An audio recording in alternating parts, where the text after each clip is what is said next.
تو ہماری مسجدیں مسلکوں کے پرچار کا اڈا بن گئیں، اور جو ممبر جس مسلک کے لوگوں کا ہے اب اسی مسلک کا پروپیگنڈا پروسا جا رہا ہے۔ ہمارے دماغوں میں اسلام مخالف طاقتوں نے اس طرح کا اسلام انجیکٹ کیا تو پھر مسجدوں سے سائنس کی باتیں کرنا بند کر دی گئی، پھر مسجدوں سے انٹلیکچولیزم کی بات کرنا بند کر دی گئی، پھر مسجد سے سائنس کی بات کرنے پر غور و فکر نہیں کیا گیا، پھر مسجد سے ٹیکنالوجی کی فضیلت اور اہمیت پہ بات نہیں کی۔ ہم مختلف کرنٹ ایشوز پہ بات کرتے رہتے ہیں اور لمبے زمانے سے یہ سلسلہ گفتگو کا جاری ہے۔ یہ جمعۃ المبارک کا دن آقا علیہ الصلاۃ والسلام نے اسی لیے امت کو عطا فرمایا تاکہ ہمارے محلے کی اس لوکل پارلیمنٹ میں ہم اکٹھے ہو کر کے اپنے مسائل کو ڈسکس کر سکیں، اپنے معاملات کو مسجد میں طے کر سکیں۔ اس کے لیے اللہ رب العزت نے یہ خاص دن امت کو عطا فرمایا ہے، اور رسول اللہ صلی اللہ علیہ وآلہ وسلم نے جمعۃ المبارک کے مقصد کو اپلائی بھی کیا، اور اسی وجہ سے مسجد نبوی کے ممبر سے دنیا میں تمام انقلابات برپا ہو گئے۔ دنیا کے تمام اندھیروں کا خاتمہ اسی ممبر سے ہوا تھا۔ رسول اللہ ممبر پہ جلوہ افروز ہوتے تھے، ممبر پہ تشریف فرما ہوتے تھے، جو خطبات رسول اللہ ممبر سے ارشاد فرماتے تھے، پھر رسول اللہ کا جو میڈیا تھا یعنی حضور کے صحابہ اس پیغام کو لے کر کے ساری دنیا کے بادشاہوں کے یہاں جاتے تھے، پچھڑی قوموں کے یہاں جاتے تھے، جو کمزور طبقے کے لوگ تھے ان کے پاس جاتے تھے، اور پھر اندھیروں کا خاتمہ ہوتا تھا۔ اور اسی وجہ سے اسلام وہاں سے شروع ہوا، ایک کنکریلی بنجریلی زمین سے، مکہ سے شروع ہوا، اور پھر رسول اللہ کو ہجرت کرنے پر مجبور کیا گیا، اور جب رسول اللہ مدینہ تشریف لائے تو مسجد قباء بنائی، پھر مسجد نبوی شریف بنائی، اور پھر مسجد نبوی شریف بنا کر کے اس ممبر سے حضور جو خطبہ ارشاد فرماتے تھے، وہی جو سیشن چلتا تھا مسجد نبوی میں، وہی میسیج پھر ساری دنیا میں کنوے ہوتا تھا، وہی پیغام پھر ساری دنیا میں ڈیلیور ہوتا تھا، اور اسی پیغام کے ذریعے آقا علیہ الصلاۃ والسلام کے اسی میسیج کے ذریعے دنیا سے اندھیرے کا خاتمہ ہوا، اور آج ساری دنیا میں الحمدللہ اذانوں کی آوازیں بلند ہو رہی ہیں۔ ساری دنیا میں آج ہیومینٹی کی بات ہو رہی ہے، ساری دنیا میں آج بیٹی بچاؤ بیٹی پڑھاؤ کی بات ہو رہی ہے، ساری دنیا میں آج مہیلاؤں کے سمان کی بات ہو رہی ہے، ساری دنیا آج وومن امپاورمنٹ کی بات کر رہی ہے، ساری دنیا آج کمزوروں کو ان کے حقوق دینے کی بات کر رہی ہے، ساری دنیا آج بچوں کے رائٹس کی بات کر رہی ہے، لیبر رائٹس کی بات کر رہی ہے۔ اس کائنات انسانی میں انسانوں کو کمزوروں کے حقوق، مزدوروں کے حقوق، عورتوں کے حقوق، بیواؤں کے حقوق، یتیموں کے حقوق، مسکینوں کے حقوق، پڑوسیوں کے حقوق، ایک دیش کا ناگرک ہونے کے ناطے ہماری کیا ذمہ داریاں اور ہمارے کیا حقوق ہیں، یہ ساری باتیں رسول اللہ نے اس عالم انسانیت کو عطا فرمائی تھیں۔ جمعے کے خطبات کے ذریعے آقا علیہ الصلاۃ والسلام مختلف موقعوں پر ممبر سے خطبے ارشاد فرماتے تھے، تو وہ خطبے ساری دنیا میں پہنچے، اور قرآن کا پیغام پھر جب ساری دنیا میں پہنچا تو دنیا نے پھر سیکھا کہ انسانیت کیا ہوتی ہے، دنیا نے پھر سیکھا کہ عورتوں کی عزت کیا ہوتی ہے، دنیا نے پھر سیکھا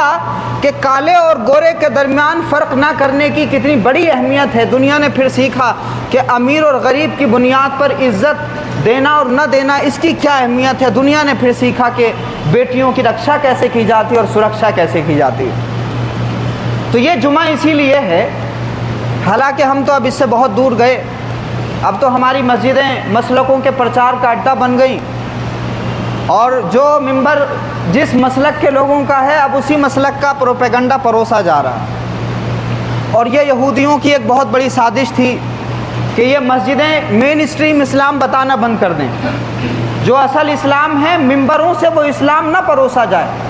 اور لوگوں کو یہ پتہ ہی نہیں چلے کہ حقیقی اسلام کیا ہے، بس اسلام کا ایک رخ ان کا دکھایا جائے، ایک پہلو اسلام کا ان کو دکھایا جائے، اور وہ یہ کہ وظائف کی کیا فضیلتیں ہیں، نمازوں کی کیا فضیلت ہیں، روزے کی کیا فضیلتیں ہیں، حج کی کیا فضیلتیں ہیں، زکوٰۃ کی کیا فضیلتیں ہیں، یعنی مذہب کا جو ایک چہرہ ہے وہ دکھایا جائے مسجد کے پلیٹ فارم سے، اور باقی ظلم کے خاتمے کے خلاف، کرپشن کے خاتمے کے خلاف، ناانصافی کے خاتمے کے خلاف قرآن مجید میں جو آیتیں نازل ہوئی ہیں، رسول اللہ کا جو عمل موجود ہے، اس طرح کا اسلام مسجد کے ممبر سے نہ بتایا جائے تو جب ایک پہلو بتایا جائے گا تو لوگ یا تو زمین کے نیچے کی باتیں کریں گے یا آسمان کے اوپر کی باتیں کریں گے۔ تو جب سے ہمارے دماغوں میں اسلام مخالف طاقتوں نے اس طرح کا اسلام انجیکٹ کیا تو پھر مسجدوں سے سائنس کی باتیں کرنا بند کر دی گئی، پھر مسجدوں سے انٹلیکچوئلزم کی بات کرنا بند کر دی گئی، پھر مسجد سے سائنس کی بات کرنے پر غور و فکر نہیں کیا گیا، پھر مسجد سے ٹیکنالوجی کی فضیلت اور اہمیت پہ بات نہیں کی، پھر مسجدوں سے مین اسٹریم اسلام جب نہیں بتایا گیا تو ہماری عوام بہت پہلے ہی مین اسٹریم اسلام سے بھٹک گئی۔ اور آج کے دور میں اس کو سمجھنا کوئی مشکل کام نہیں ہے۔ جس طرح سے مین اسٹریم میڈیا نے دیش کے مین اسٹریم ایشوز کو ڈائیورٹ کیا ہوا ہے اور بھٹکایا ہوا ہے پورے دیش کی جنتا کو، بالکل اسی طرح 250-300 سال پہلے سے یہودیوں نے ایک مکمل سازش کر کے، عیسائیوں نے ایک مکمل سازش کر کے، اسلام مخالف طاقتوں نے ایک باضابطہ پروپیگنڈا مسلمانوں کے دماغوں میں انجیکٹ کر کے اسلام کا صرف ایک رخ اور اسلام کا جو اصل مقصد ہے، اصل ہدف ہے، اس سے ہمیں دور ہٹا دیا اور ہم اسلام کا صرف ایک جز امت کے سامنے رکھتے ہیں۔ اب اس وجہ سے جو تباہی و بربادی ہے دنیا میں مسلمانوں کی، وہ کوئی چھپی ہوئی تو نہیں ہے۔ ہم دیکھ رہے ہیں فلسطین میں کیا ہو رہا ہے، غزہ میں کیا ہو رہا ہے، ہم دیکھ رہے ہیں کہ جو مسلم دنیا ہے زمینیں ان کی ہیں، ٹیکنالوجی کس کی لگی ہوئی ہے آپ کو پتہ ہے۔ ہمارے پاس اتنے بڑے ممالک ہیں اور اتنے بڑے خزانے ہمارے پاس میں ہیں کہ ہماری زمین سونا اگل رہی ہے۔ ہمارے یہاں تیل کے بڑے خزانے، گیس کے بڑے خزانے، آپ اٹھا کے دیکھیے 57 اسلامی ممالک کی جو زمینیں ہیں وہ کس طرح سے سونا اگل رہی ہیں۔ لیکن اس کے باوجود بھی سونا نکالنے والی ٹیکنالوجی، گیسز نکالنے والی ٹیکنالوجی، تیل نکالنے والی ٹیکنالوجی وہ ہماری نہیں ہے، وہ ان طاقتوں کی ہے جو ہمیں ختم کر دینا چاہتے ہیں اور رسول اللہ کی امت کا وجود مٹا دینا چاہتے ہیں اور آئے دن اسلام کے خلاف سازشیں کر رہے ہیں۔ ان کی ٹیکنالوجی لگی ہوئی ہے۔ تو جب ٹیکنالوجی کی فضیلت پر اور جو چیزیں دنیا کے فائدے کے لیے ہیں، جب ان تمام چیزوں کے لیے جو جنرل فائدے کے لیے ہیں، ساری انسانیت کے یوز میں آنے والی چیزیں ہیں، جب ان چیزوں کی فضیلت اور اہمیت پر بات نہیں ہوئی تو جو مسلمان تھے وہ 0 سناٹا ہو گئے۔ اور ہماری سنکھیا سائنس کے میدان میں، ٹیکنالوجی کے میدان میں کتنی ہے ہم سب اس سے باخبر ہیں۔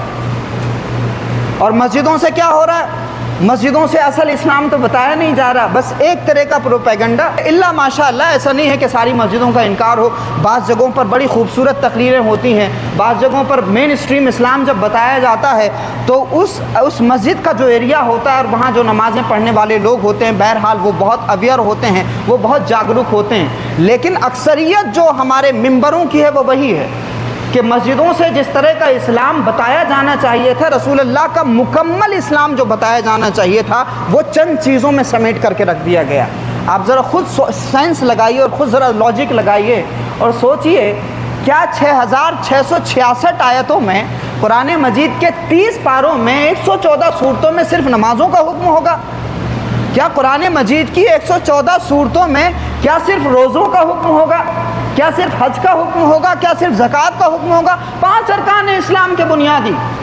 توحید، نماز، روزہ، حج اور زکوٰۃ۔ کیا پورے قرآن مجید میں 6666 آیتوں میں صرف 5 چیزوں کا ذکر ہے جس کی تبلیغ ہو رہی ہے؟ کیا صرف یہی باتیں قرآن مجید میں کی گئیں؟ کیا اسی کو ریپیٹ کیا گیا؟ نہیں، ایسا نہیں ہے۔ قرآن مجید میں سیاست بھی سکھائی گئی ہے دنیا کو، قرآن مجید میں سماجی نظام بھی سکھایا گیا دنیا کو، قرآن مجید میں ظلم کے خلاف کھڑے ہونا بھی سکھایا گیا، قرآن مجید میں ناانصافی کے خلاف آواز بلند کرنا بھی سکھایا گیا، قرآن مجید میں مسلمانوں کی صفوں کے درمیان اتحاد کرنا بھی سکھایا گیا، قرآن مجید میں یہ بھی سکھایا گیا کہ تم اپنی بھی حفاظت کرو، کمزور کا چاہے جو بھی مذہب ہو تم اس کی بھی حفاظت کرو۔ قرآن مجید تو منبع ہے، مرکز ہے اور ایک سمندر ہے علم کا، اور دنیا نے اسی قرآن مجید سے کنٹینٹ چرا کر کے، قوانین چرا کر کے میگنا کارٹا بنا دیا، چارٹر آف ہیومن رائٹس بنا دیا، دنیا کے بڑے بڑے کانسٹیٹیوشن بن گئے۔ لیکن وہ علامہ اقبال نے کہا تھا کہ بھائی یہ قرآن تو ہمیں زندگی دینے کے لیے آیا تھا، ہم نے اس کو مردوں پر پڑھنا شروع کر دیا، مرنے والوں پر پڑھنا شروع کر دیا، تو بہرحال اس کا ایصال ثواب تو ہوگا، لیکن جس قرآن کا ایک ایک لفظ زندگی دینے کے لیے آیا ہے، جب ہم نے اس سے مرنا سیکھا ہے تو آج یہ قوم عرب سے لے کر عجم تک ہر جگہ مرتی ہوئی دکھائی دے رہی ہے۔ یہ حالات ہیں ہمارے میرے بھائیوں، مین اسٹریم میں آؤ، کیا ہو رہا ہے ہمارے ملک میں؟ کیا بے خبر ہیں ہم اس سے؟ کیا کیا ہو رہا ہے؟